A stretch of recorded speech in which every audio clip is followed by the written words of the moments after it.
Welcome to the Madison Miller podcast. The first guest of the night is somebody that is the host of the Wild Card Champs podcast, Sean Verma. How are you doing tonight? I've been worse. How about you? I'm doing all right. Just can't get over the all this outrage over the coronavirus. I personally think it's overblown. A lot of sports are now being affected to it. It was just announced that the Warriors are not going to be playing in front of their fans because there's all the stuff going on there. And then Seattle, there's a lot of stuff going on there. And then the NCAA just came out that fans are not allowed to be at the tournament, so they're going to be playing in front of empty arenas. What do you make of the idea of these teams playing in front of empty arenas, whether it's college or the NBA? It's not good for the health of each league from a financial standpoint. But at the same time, we got to look at it as, we got to keep people safe. So if it does get to that point, I'm not going to like it, but I'll understand why. Yes, I absolutely agree with you. It's not like, considering where I live, it's not like there are a lot of things to see. Like, I could go see a Lakers game if I wanted, or a Raptor game. When the Yankees come to town, which is 3 times a year, of course I'd go see them. But, it's not like I'm personally affected if that happens. So it does suck if you have the empty stadiums and you have games just being played. It sucks the life out, especially the home field or home ice or home court advantage, whatever you call it, is kind of just sucked right out of the whole experience. So it's not ideal, unfortunately. That's just what might happen now. Yeah, I feel really bad for the players because they really, like you said, don't have the advantage of being at home. And do you think that the 4 major sports, I know the NBA, we're starting to see it, do you think that the NHL, Major League Baseball, and even the NFL will follow suit? I mean the NFL because obviously they have the draft coming up next month and the owners' meetings. Yeah, I think, the NFL, because the season doesn't happen in the spring, would be obviously least affected. But, yeah, it's still not ideal. The draft as a whole, I feel they could probably work out a way to do the draft without, hundreds of people being in the same building. I couldn't tell you how, but instinctively I would say, yeah, there's probably a way to do that. Yeah, there is probably a way to do that. Baseball, I think there's a chance they follow suit, but it's more likely that the NHL does because they're playing inside rather than baseball is playing outside. So I think it's more likely that contact sport was. I think it's more likely contact sport. Well, baseball isn't. Yeah, I think it's more likely for the NHL. Meanwhile, the Mariners, did you see that they're not playing their first couple games in Seattle? That's why I threw Seattle in there when I was going through the cities that have bans there because obviously the Mariners play in Seattle. And then another one that has banned is Ohio, and that's Cleveland, the Cleveland Indians. That Cleveland area has apparently putting a ban. So I wonder if maybe the Reds or even the Indians could potentially play elsewhere for the start of the season. So that's something to keep an eye out for. Where do you think that they're going to end up playing the Mariners? They could probably find somewhere to play up north. Vancouver, they have a minor league stadium. That's where the one of the Blue Jays single A affiliate teams play. It's not ideal for a major league team to play in a minor league stadium. I understand that, but that comes to mind as an option. Yeah. I've actually been there because I have family that lives out west, and so I did see a couple games there a while ago. I think it was back in 2017, something like that. But the difference between playing in a minor league stadium and a major league stadium is that the minor league's dimensions are shorter, aren't they? It depends. They're not that much shorter, I would say. The thing is, obviously, there's no standardization in the major leagues anyway. That's why you have ballparks like Yankee Stadium, where right field is 314 feet. So it's not like you can really say, wow, it's going to throw everybody off, because the dimensions are different across Major League parks anyway. Yeah, exactly. Now let's talk some real sports that's going on. The Astros were the other biggest story of 2020, other than the passing of Kobe Bryant and now this coronavirus. They obviously get their penalty. AJ Hinch gets fired as a result of it. So does Jeff Luhnow. Do you think that the Astros are going to be distracted by this season, or do you think that they're going to have a chip on their shoulder? Oh, they'll be distracted. I don't think there's any doubt in my mind. Is that going to affect their on-field performance, I think, is the real question. And I'd probably answer that by saying, look, they're still a talented team at the end of the day. The biggest loss, I'd say, is they no longer have Garrett Cole, so that certainly hurts. Verlander's a year older, and doesn't he have an injury?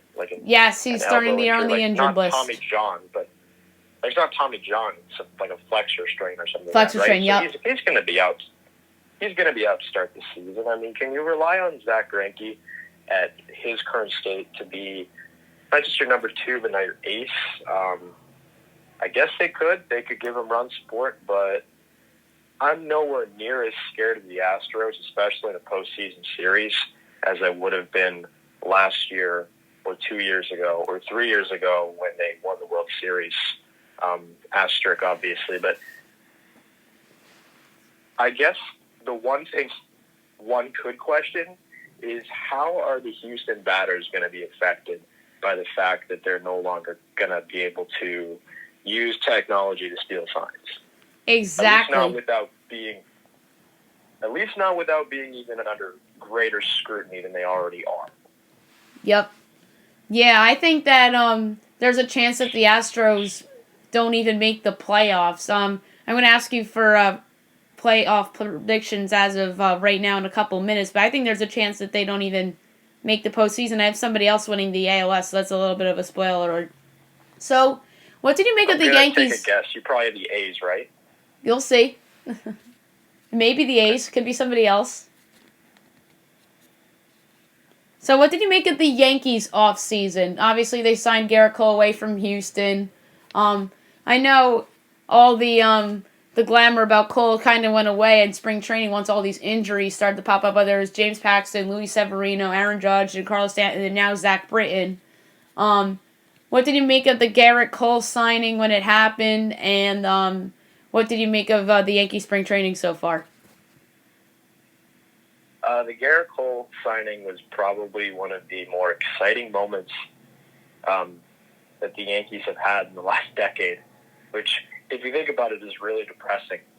But yeah, it was a big deal. I mean, they hadn't gone after a serious big name starter that you have supreme confidence in game one of a playoff series, like Garrett Cole. I mean, if you want to say CC Sabathia is the last time they did it, fine. But let's be honest. Was CC Sabathia even at his absolute peak? Was he as good as Garrett Cole was at his peak? I don't think so. I mean, he had that run with the Brewers, and the year before that he won Cy Young in Cleveland. But the Yankees signed Garrett Cole, I think at least partially because they need to get over the hump in October. And CC Sabathia, before the Yankees signed him, let's not forget, had some October issues, whereas Garrett Cole, to this point, has almost no blemishes. Exactly. He's been lights out in playoff games, which the fact that he's a lights-out pitcher in general gives you some pretty confidence with not only his stuff, but his confidence and his demeanor that, yeah, he's going to get the job done. So, yeah, I was excited for the signing, but I guess that sort of optimism of how well the rotation was going to perform obviously took a massive hit when Severino was recommended for Tommy John surgery, which is just rough. Yeah, that's a big loss for them. Do you think that they're going to go out and make a trade in the summer? I know they didn't do it last year, but I think the reason why they didn't do it last year, part of it was because the guys that were on the market were not as good And I think they more than made up for that by signing away Garrett Cole. And I actually said at the time in the summer, I'd rather them sign Garrett Cole in the winter than trade for somebody at the deadline. And I said that in the summer, and sure enough, they signed Garrett Cole. So I think they're under pressure this summer to make a move at the deadline. And they better hope that a team that has a surplus of pitching underperforms like the Cleveland Indians. So maybe they can get a shot at like Shane Bieber or even Mike Clevenger. Yeah, the problem with Clevenger and Bieber is I'm almost certain those guys are, at least one of those two guys are being shopped, and that it's probably going to be the Dodgers that tries trading for them. Because right now I'd say they're probably the favorites to win the whole thing, right? But I'm going to be honest here. If you look at their starting rotation, fully healthy, how much better is it than the Yankees? Not much. I mean, Walker Buehler is a very solid number one. Clayton Kershaw is not getting any younger, and David Price, your three. You can't go wrong with that top three. I'm not saying it's bad, but would you necessarily take that over a 1, 2, 3 of? Let's assume James Paxton does come back healthy. Garrett Cole, James Paxton, Masahiro Tanaka. Would you say that is that much worse than what the Dodgers have? I don't think so. So yeah, I think the Dodgers would be that team. They have the better farm system. They have the pieces that would be more enticing to the Cleveland Indians should Shane Bieber or Mike Clevenger be available. The guy that I would really like the Yankees to keep tabs open on, a couple actually, John Gray of the Colorado Rockies. He just needs a change of scenery, honestly. I mean, Coors Field screws up many pitchers' stats. His stuff can be electric. I'd like to see what our new pitching coach, Matt Blake, can do with him. And the second is this guy's probably been one of my favorite pitchers to watch over the past 5-6 years, and that's Corey Kluber. The Texas Rangers, per Pacoda projections, are expected to finish fourth in the American League West. In other words, they're not going to be very good. And they do have some pitching, I understand that. But push comes to shove, and they're forced to sell at the deadline. Kluber has a vesting option for 2021, I believe. And so that could be very enticing for the Yankees, considering the fact that 3/5 of the rotation are likely to be free agents after this season. So that could protect them in the event that they lose all three. Considering the fact that Severino, you're not expecting to get him back until probably May of next year, right? That'd be like the median, because the Tommy John timeline is 12 to 18 months. So yeah, you'd expect him to be back around May or June of next year. Yeah, I forgot all about Corey Kluber. I just feel like he just isn't the same guy as he was a few years ago, and I loved Corey Kluber in his prime. Like, I remember he went into Yankee Stadium and shut out the Yankees, and Yankees Twitter went absolutely nuts. Like, who's this Corey Kluber guy? He's not that good. And then he was just on a hot run, and he ended up winning the Cy Young. So that shutout against the Yankees was no fluke. It turned out that Corey Kluber was actually pretty darn good. So I'm with you on Kluber, but to me, he just has to prove that he can stay healthy. But yeah, there's going to be a bunch of pitchers, in my opinion, that are going to be available at the trade deadline. And speaking of trades, the Red Sox traded Mookie Betts to the Dodgers and ended up getting what I consider a nice package back for Betts, considering that the package they initially got, in my opinion, was worse than the one that they actually got. What do you make of the Red Sox coming into this season, and what do you make of the Dodgers' offense now with Betts there? Yeah, the Dodgers healthy probably have the best lineup in the National League. You add what is a 6-WAR player to your lineup. Mookie Betts is a 10-WAR player in 2018, so a guy that's put up about 16.5 WAR in the past 2 years. You add that to your lineup, that's going to make a pretty big difference. So, yeah, I'm sure there's going to be a lot of excitement over Mookie Betts and Cody Bellinger and another MVP race. So, yeah, the Dodgers, I'm expecting to get out of the National League. The Red Sox, I mean, they're a very interesting point of contention because I can't see them winning any more than, say, 85 games. Or I'll rephrase that. I can't see them winning more than 87, 88 games. But I don't think they'd win any less than 80. Like, I'm going to say that they're around the mid-80s for a team. Because they can still hit. And it's not like Alex Verdugo, the guy that they traded Mookie Betts for, is like a scrub, right? I expect him to be good. He was a 3.5 something WAR player last year, and he didn't even play the full season. So he's one of the more talented outfielders in the talented young outfielders in the game, I'd say. So yeah, it's not like the Yankees are going to have an easier time going through the Red Sox batting order. But that being said, I mean, you don't have Chris Sale to start the season. Nathan Eovaldi, who has his own injury concerns, is your number 2. Now I guess he's your ace, right? To start the year, at least. A lot of question marks. A lot of question marks after your 2 and 3. And that's fine for a playoff series. You can get through a playoff series with only 3 starting pitchers. The thing is, are they going to get through 162 doing that? Yeah, that's my question. That's why I have the Red Sox as a mid-80s win team. And it's not like do they have a closer? Like I have no idea what they're doing about their bullpen. And it's not like their bullpen was underrated. I found a lot of people say it's terrible. They had some decent arms. It's not like it's the worst in the league, but they don't have a closer, and that can be an issue, especially in tight games. It's going to be interesting to see how that team does. I'm just going to say they're around 3rd place in the American League East. No better, no worse. Yeah, I think they're a 3rd place team as well. And speaking of the American League East, do you have the Yankees or Tampa Bay winning the division? I'm going to still say the Yankees. I think they eventually get James Paxton back, Aaron Judge back, and Stanton back. And I think they'll be actually fine without them because they have an easy schedule to start the year. They play the Orioles and a bunch of other not-so-great teams. And I do like the Rays. I think they're a wild card team with an offense I think will be a little bit better. A very good rotation, but the Rays' issue is that they don't have Blake Snell to start the season. That is a huge loss. Nobody talks about that. Blake Snell's a darn good pitcher as far as I'm concerned. So I think that the Blake Snell injury can come back to bite him a little bit, although I have them as a wild card team.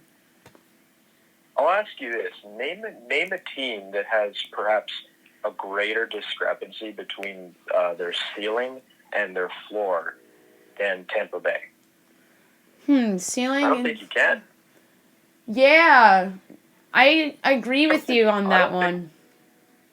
Yeah, I mean, the Rays, if you think about it, everything goes right. That team can win like 98, 99 games. But if everything goes wrong, it's slow like 81, 82. So, I mean, that's a swing of almost 20 games. So, they're a solid team. I've always kind of been, as a Yankee fan, a little jealous of the fact that they are so good at building these very cheap but effective rosters, right? I've always found that, with the amount of money the Yankees spend year after year, that their roster should be 5 to 6 times better, but that's almost never the case. I don't think Tampa Bay wins the division just because, I mean, everyone's saying that they're a nice bet on the betting lines now. I think they're plus 650 to win the AL East. But that's before they sustain any serious injuries. And it's very rare that you have a team that goes through an entire season mostly unscathed. And I think the rotation's fine even without Blake Snell, but I'm more concerned about their position players, right? Yeah. I mean, they didn't really score that many runs last year. So you take someone like Austin Meadows out of the lineup. Let's say he strains his calf or something, and he's out for 5-6 weeks. How are they going to score runs, right? I think that's a bigger question mark than how are they going to prevent runs. So I think it's pretty much a guarantee that their pitching staff is going to be very good. But are they going to score enough runs to give their pitchers run support? Exactly. And win the necessary games to outpace the Yankees, because the Yankees are vulnerable. Everyone knows that. They're vulnerable. You take their two biggest bats out of their lineup, that's a problem. And they overcame it last year, but I'm going to be honest. Is Mike Tauchman going to have, a 2.5 WAR season this year? He might have a 2.5 WAR season in 120 games. But last year, he did that in 80. Do we expect him to repeat that same performance? I don't think so. They have a lot of depth in the position players, but not a single player that you expect to have a breakout season every single year. Exactly, and it's a difference. You're right. The difference between. You go ahead. Yeah, what I was gonna say is that you mentioned how you think Tauchman may regress. What can cancel that out is a possible bounce back / re-breakout of Miguel Andujar. Yeah, hopefully. I mean, people are saying he's been playing a good left field. I'm not going to form an opinion on his defense until I see it in actual games. Same thing goes with Frazier, obviously, but I would be concerned of having both those players in the outfield at the same time, because the infield is already bad. Yankees infield is already really bad. So add a shaky defensive outfield, you're talking a team that's chock full of DHs. I think that's one thing that gets kind of missed in the whole idea that that Aaron Judge will miss a decent amount of time to start the season.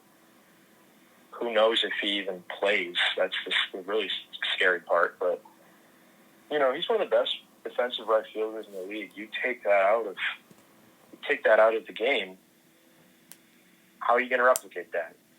Every time the Yankees have put Clint Frazier in there, it's a disaster. Brett Gardner can play center field, but he's getting older. And, the balls are probably unused. So imagine him putting up a 600 OPS and the Yankees batting in third because he's a lefty. There's a lot that can go wrong. I can't help but be extremely concerned. Yeah, I don't blame you, but I do think they'll ultimately win the division when it's all said and done. But I think it'll be 6 games between them and Tampa Bay at the end of the season. Let's do the rest of the divisions. What were you saying? So many things went wrong for the Yankees last year, and they outpaced Tampa Bay by 7 games. That's important to remember. Things are still going wrong for them. That's the problem. Exactly. Things are still going wrong for them. And there was another injury today with Zach Britton, but it was only a bruise, not a fracture. Let's hope that doesn't turn into a fracture.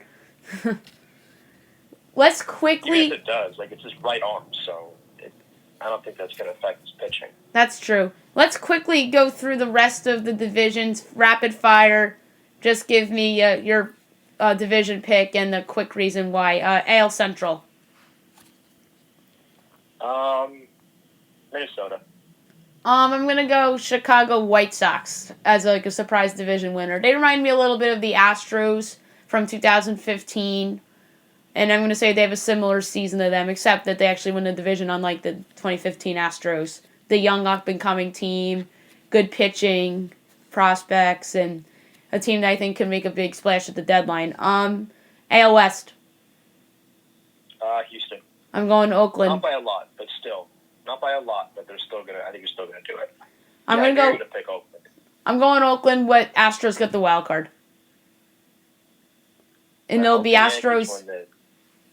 I think it's going to be Astros Rays at the Trop for the wild card game. Verlander against Snell.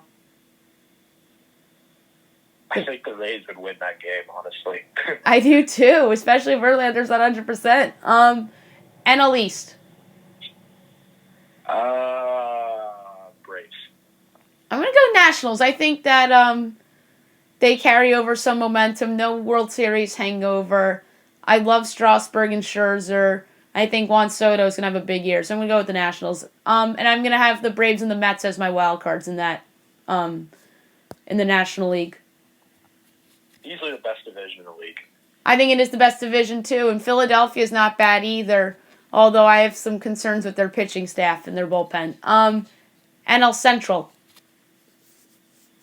Oh, that's the toughest one, honestly, because none of those 5 teams are really that good. But none of them are really that bad either, except for Pittsburgh. I'm going to say Cincinnati.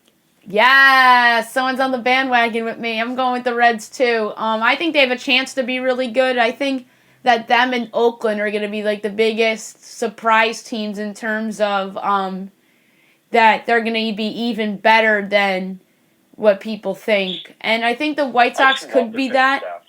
I think the White Sox could be that too, but I like the Reds and the Athletics more than I like the White Sox. And I think the A's and Reds are dark horses to make the World Series this year if things go wrong with the Dodgers and things continue to go wrong with the Yankees.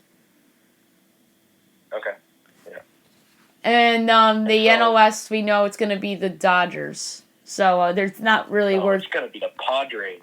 The Padres! Oh! Yeah. Tatis! I mean, honestly, think of how much would have to go wrong for the Dodgers in order for them to not win. And it's not like the Yankees were. Like, the Yankees, let's be fair, the Yankees still have a decent amount of competition. But, at least 3 teams in the AL East are going to finish over 500. There's a good chance that all 4 teams in the NL West finish below 500 except for the Dodgers. I mean, the Padres are probably your best bet to give the Dodgers any sort of a scare, but you still expect LA is going to win by 20 games unless things go really wrong. Like, say, Bellinger misses the entire season, or Walker Buehler has a crap year, and Clayton Kershaw is old. Let's say we get playoff Clayton Kershaw, but in the regular season. Oh, that's a better way to put it. Playoff Clayton Kershaw in the regular season. I disagree with you that the Padres... I think it's the Diamondbacks that are the biggest threat. I like what they did in the offseason, bringing in Madison Bumgarner, and they made a couple other trades, including for Starling Marte. I think that that's the second-place team in that division. I think the Padres are going to finish in third, although it's going to be a nice battle between those two for second, between Arizona and San Diego. So, quick rapid fire on a couple topics before we go. The biggest story in sports should be the future of Tom Brady. Do you think he returns to the Patriots, or do you think he goes elsewhere? I'm going to be honest. He should return to the Patriots. Because the Patriots have all these competent-century picks. They can retool on the fly. I mean, Bill Belichick's a very savvy, very resourceful guy. And this is why I've always refrained from calling Tom Brady the GOAT, is we've never seen him be successful outside of New England, right? Right. We've never seen that. We've never seen him be successful outside of what is the greatest sports dynasty in the last 50 years, probably, right? Yep. So, it's one thing if you're, let's say, Drew Brees in New Orleans. He's played for the Saints his entire career, but he's been the same Drew Brees, whether the Saints have been good or bad. Whereas Tom Brady, you look at his overall career, there's some ups, there's some downs, he is what he is. I think at this point, unless it's a team like the Chargers, who have so much talent and just had a really weird season last year, or maybe the 49ers, because there are rumblings of a Garoppolo-Brady trade. I would think it's in his best interest to stay in New England, and it's what he's done his entire career. Might as well finish it off. Yeah, I'm very fascinated to see what Brady does. I think it's either back to New England, Chargers, or Tennessee. I'm just not really sure which one. How about your beloved Toronto Raptors? Right now, the 2 seed in the Eastern Conference. No more Kawhi Leonard. What do you make of the Raptors' success this season? Uh, I would characterize it as they're the exact opposite of the Leafs. They overcome adversity. The Leafs crumble whenever adversity approaches them.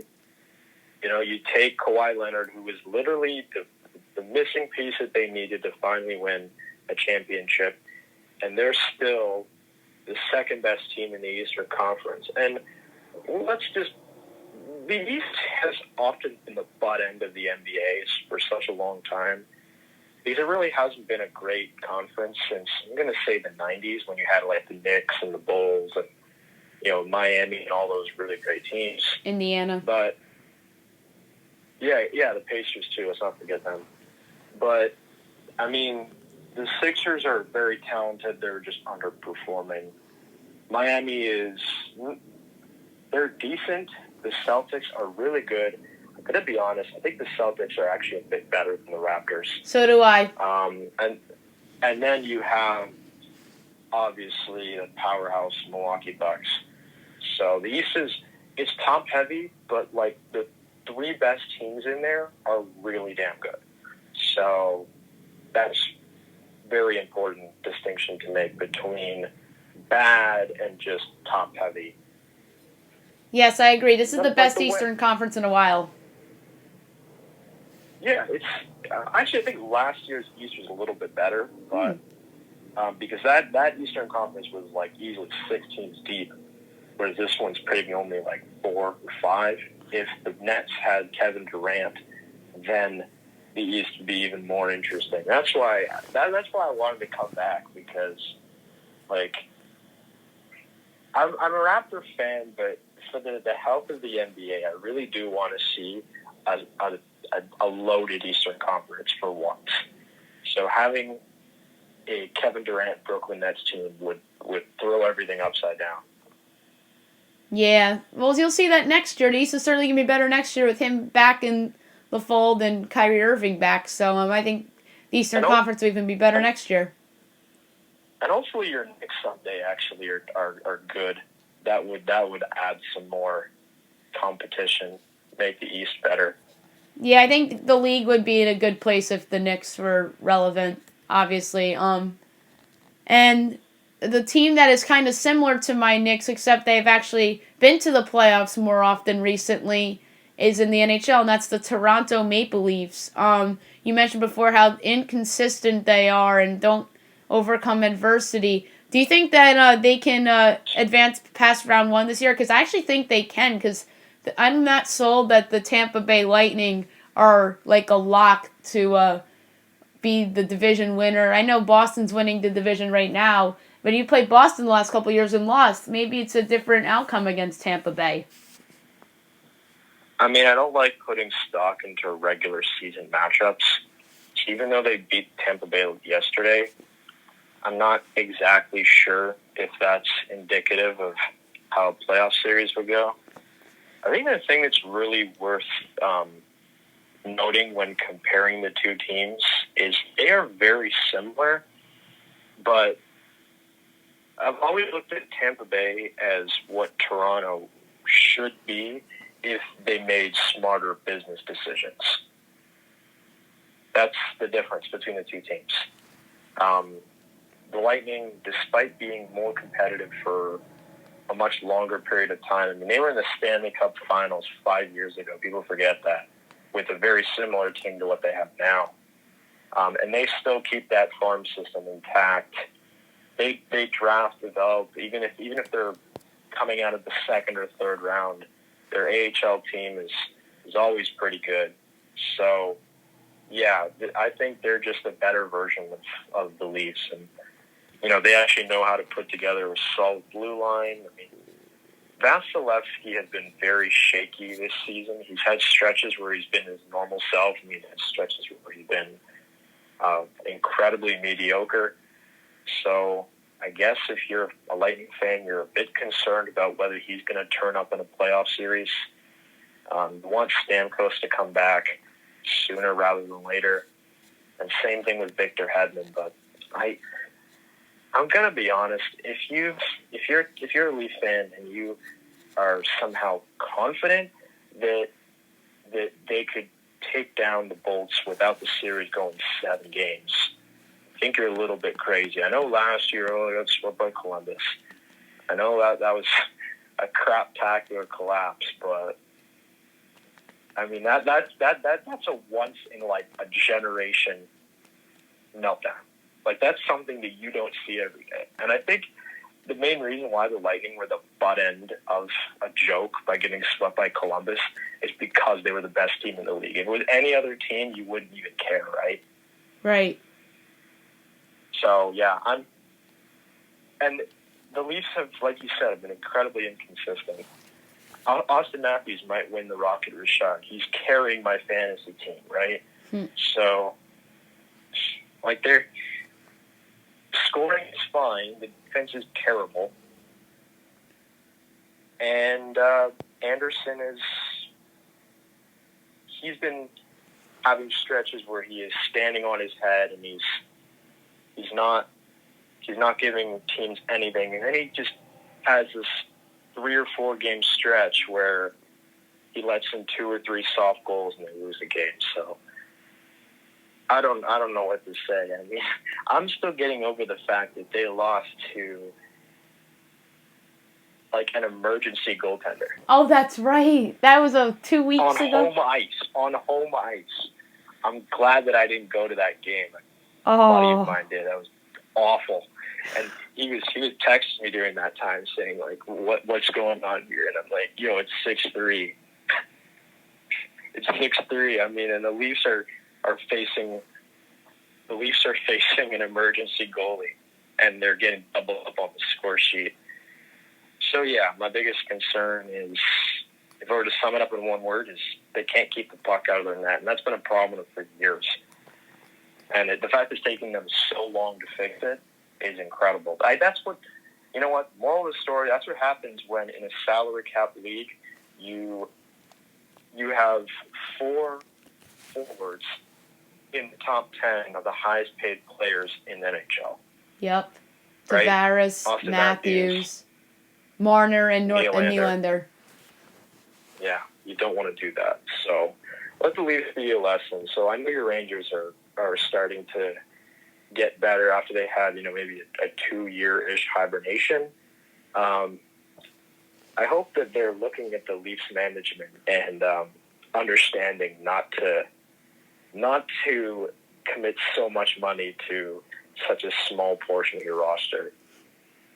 Yeah, I think the Rangers have done a good job, rebuilding their team. I think they have the goalie of the future. They overpaid Panarin, but he's delivered, gotta be honest. He's in play for the Hart Trophy. I think that if the Rangers sneak into that last playoff spot in the East, that Panarin should be the Hart winner. If they don't, then it should be Boston's David Pastrnak. 2 quick things I want to tell you before... one I want to ask you, one I want to tell you. The thing I want to ask you is that are you going to be doing your podcast again for the 2020 season? Oh, it's been in hibernation for a long time, probably 6 months now, 6 or 7, and I don't really have a good excuse for it. I guess it's just, my buddy Andrew is he's working full time now. He's got other things to do, and as for me, I have a really hard time with solo podcasts and doing things by myself, and I always need somebody else to bounce off of, or else it gets very awkward. And I find myself repeating myself over and over again, and it becomes a huge waste of time. You might find that in my catalog there were 2 or 3 that I did by myself, and they just weren't any good. So that's a skill. If you're the type of person that can do solo podcasts and do them well, hats off to you. You're a stud, but I'm not very good at it. So I often need somebody else to carry the other half of the weight. So hey, if I ever find somebody who wants to do something, I'm totally down. But as of right now, I think I've found my own little niche of just angry Yankees tweets. That's the best way to do it. Ruffling other people's feathers. When somebody says something I don't agree with, voicing my opinion, not being afraid of controversial stuff. You'll recall that it wasn't very long ago that I went on a little tirade about the fact that the Yankees were so stupid to keep Jeter at shortstop when they first traded for A-Rod, and that ruffled a lot of feathers.